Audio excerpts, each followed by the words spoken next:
Hi, my name is Kaveh, founder and CEO of RiseAngle, and we are going to talk about business of immersive games. So if you are a game studio looking into VR and AR games, or you are already in the space, there are lots of questions on your mind. The biggest one being, are we there yet? If we are not there yet, what's the right time to enter the market for us? Should we go for AR or VR? Which platform should we focus on?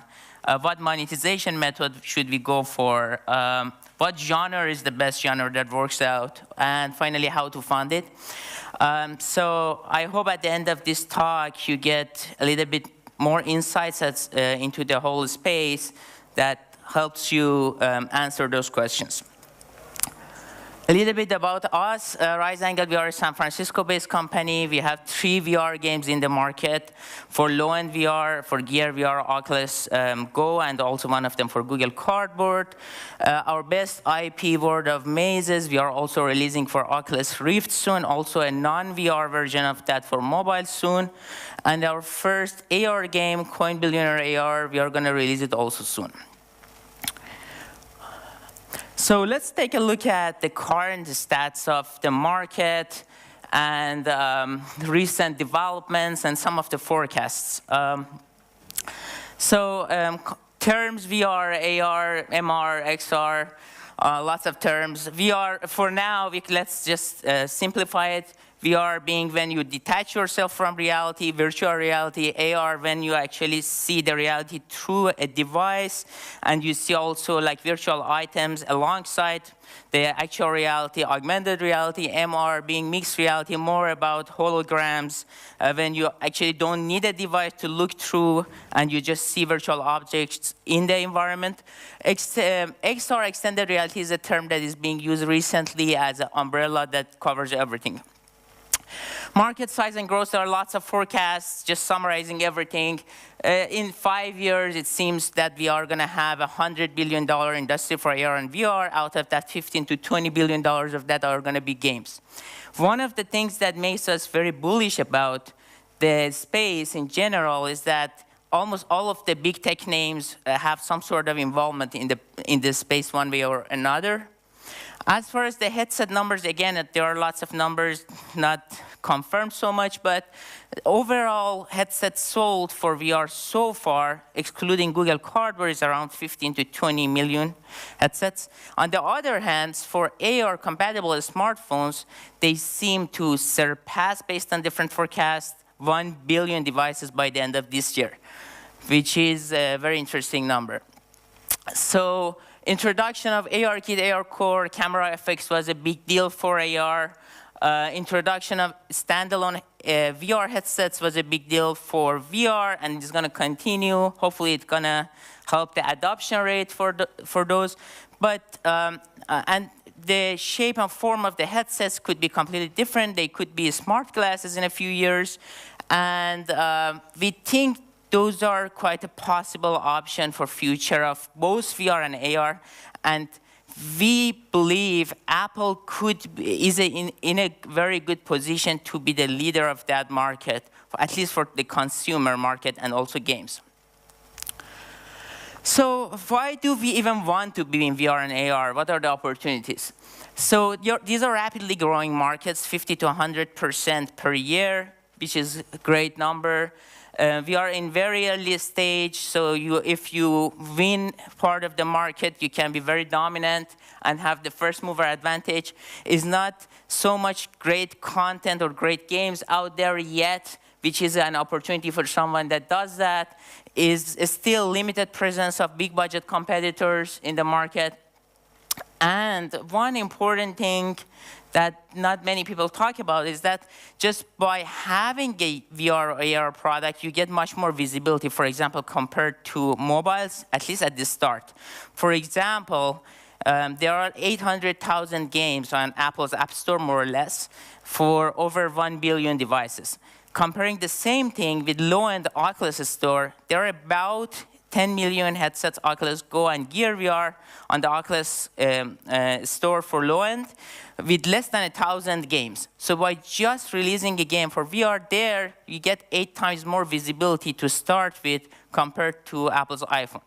Again, for AR is even kind of better. We haven't released our AR game yet to give you the actual data, but AR games category is a recent category in Apple's App Store, equal weight with 17 other categories with less than like 100 games, and then you basically have a great opportunity just by releasing an AR game, if Apple recognizes that as an AR game, for having a lot of visibility.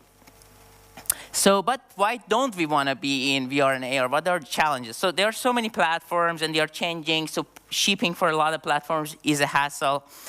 User adoption is not quite there yet. Total number of VR headsets are not a lot. Quality of hardware is not great. VR headsets have friction, have motion sickness. For AR, smartphones are really not the natural choice for AR. So you have to look through device. You want your hands to be free to actually have good involvement with physical world. You can't do that. Killer use cases, best practices are not very clear. Monetization is limited in many cases. There is not enough advertisers or ad pool for VR and AR, so that part is limited. And and then there are design challenges. And fundraising goes in cycles. For example, right now, AR fundraising is better than VR. VR is a little bit of gap of disappointment. Investors expected 800+% growth per year. That's similar to smartphones. Not 50 to 100% is not good enough for them. So, and then this thing kind of goes in cycles. So a year from now, VR could be better than AR. But for us, we are very bullish on the whole industry. That's our bet. We are there to stay. And then one thing, if I want to summarize everything else in that, is that it's a marathon. It's not a sprint. So it's a very, very exciting space, but you have to be patient, and you have to build for the long term, fundraise for the long term, find ways to survive in this market until you get there. But I always say, if it's not too early, sometimes it's too late. So it's kind of like the early days of Facebook or smartphones, that there was a lot of opportunity, but in the hindsight, when you look back. But how do we do that? One of the things is that work on IPs and think about how you can make your IPs transferable between different platforms. What we call it is that we are immersive first company, but not immersive only. For our best IPs, we also think about from day one how we can release it on mobiles, PCs, consoles, how we can license it to other things like books, toys, animations. Another thing is that these are evolving markets. So, I mean, by 2 years from now, the headsets could be very different. I mean, rumored XR glasses by Apple, they are rumored that they are going to come in 2020, who knows? But, I mean, it could be a very different market. So you definitely want to have a minimum viable product approach to the market. For us, one of our games actually was the minimum viable product for our next game, and it gave us a lot of insights to the next game that we wanted to create. Our next game is an episodic content again. So we are actually thinking about future episodes, etc. So that's something you may want to have in mind. Don't go for very long-term development projects. By the time that you are done, I mean, the whole market could be different here. Design multi-platform in mind from the start is easy to do by just thinking and having a lot of spreadsheets from the start. For example, again, one of our games, we were thinking, okay, so for 3 degrees of freedom VR, we may want to have walking as the best movement choice there. When it comes to 6 degrees of freedom VR, we want to have teleport. But then when we go to smartphones, what do we want to have? Or when we go to PCs, what do we want to have? But these things, if you think from the start and have a cohesive strategy, is going to actually be much easier later on the road. Modular design. So kind of short gameplay sessions are important. So for VR, mainly because the hardware is not there yet, so average gameplay time is not really great. People get motion sickness, etc. For AR, because it's actually unfamiliar user interface and UX at this point. So, for example, for our AR game, upcoming AR game, what we did is that we actually have two completely different UIs. One is the familiar UI. You play part of the game on your mobile, but then each game you go to the physical world with another UI, which will guide the player through that. You play a game, short gameplay session, come back to the previous UI, do some stuff there, and then you can start the next game. So this way, you can kind of basically familiarize people more with the differences. So AR or VR, I mean, if you want to enter this space.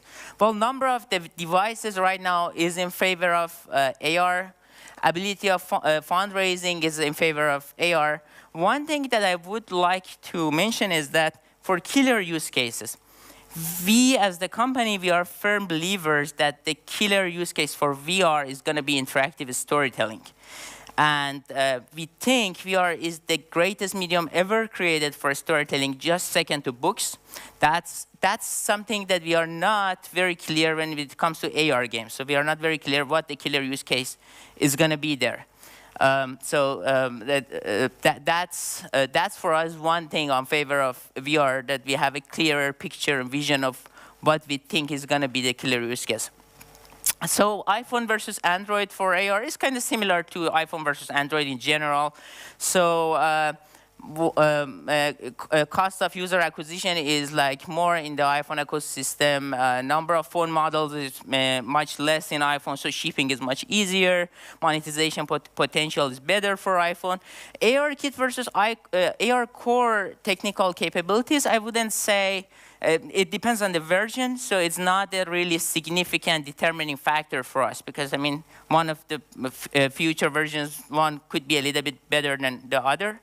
But again, we think Apple is in a great position to be the leader of this market. So that's something that we are betting more on the iPhone ecosystem for that. Low-end VR or high-end VR. So more of the hardcore gamers and whales and then biggest spenders are on the high-end VR, versus headset numbers are more on the low-end VR. I mean, comparatively, low-end VR headsets are more than twice the high-end VR headsets right now. So it depends what you want to do. I mean, if you have a sort of game that is more in favor of the building a community, for example, you may want to go for low-end VR, but if you have a game that is more, actually, you want to monetize it fast, you go for high-end VR, but at the same time, have in mind that in the high-end VR, you have also many more big budget competitors. Actually, that's a lot of the big AAA companies either created one or two games or want to create games, but they start with high-end VR because that's where they can show more of what they can do. So it's better for their branding. So you have more competitors there. So monetization. Should we go for premium with ads, freemium with virtual goods, etc.? So most of the VR experiences right now are premium. But then again, it depends what you want to do. For example, if you have a game that it has a distinctive graphic style that people actually watch the video and buy the game, go for a premium. But if, for example, your game has very unique game mechanics that actually people have to try it, then actually maybe freemium is a better choice for you. Another important thing to have in mind, if you actually have a multi-platform strategy in mind from the start, so then have in mind that, for example, some of the publishers, if the version on the console is paid, they really don't want to have a free version on mobile. So it's important to actually have a strategy that if you work with publishers, they like it all across all platforms. For how to acquire users for paid acquisition versus App Store optimization, free channels. So we are in favor of free channels for now. So App Store optimization works very well on both AR and VR. It's not very well known that it works. And also working with social influencers, YouTubers, PR, bloggers, all good channels. Paid acquisition. We haven't found very good ways of acquiring users through paid acquisition for VR yet. AR similar right now. As far as the game genres, there are these hyped genres once in a while, and then the same thing goes in VR. I mean, if you ask, if we were in Oculus Connect last year, and I believe that at that point, horror was the hype genre for VR, and then a lot of people were playing it. But maybe a better option is that to actually check the search numbers. One of the ways that you can check the data, for example, use Google keyword tool to check the search numbers, see what kind of games people actually search for when it comes to VR, and then compare it with the inventory that is on different platforms. And say, okay, so what's missing there? I mean, or what are the genres that you actually like and they're missing on those platforms? And any other considerations, I will actually let that part for your questions if you want to know more about different aspects. So just to sum it up, we think this is a great space to be in. It's going to take a while before it picks up. Maybe the great user adoption rate comes when a great company like Apple introduces XR glasses, for example. That could be in a few years. It makes sense to be early in the market, but you have to also be very willing to change and be flexible, and also have a long-term strategy for surviving and fundraising, or actually any other way of monetizing your efforts during this time. And yeah, hope the talk gave you a little bit more idea of if you want to enter this market, which way to go. Thank you. If I'm open to any questions. We do have a little bit time for questions if you guys want to ask. The Finnish are very shy, aren't they? Aren't they? It's not really a question, I just wanted your opinion on something.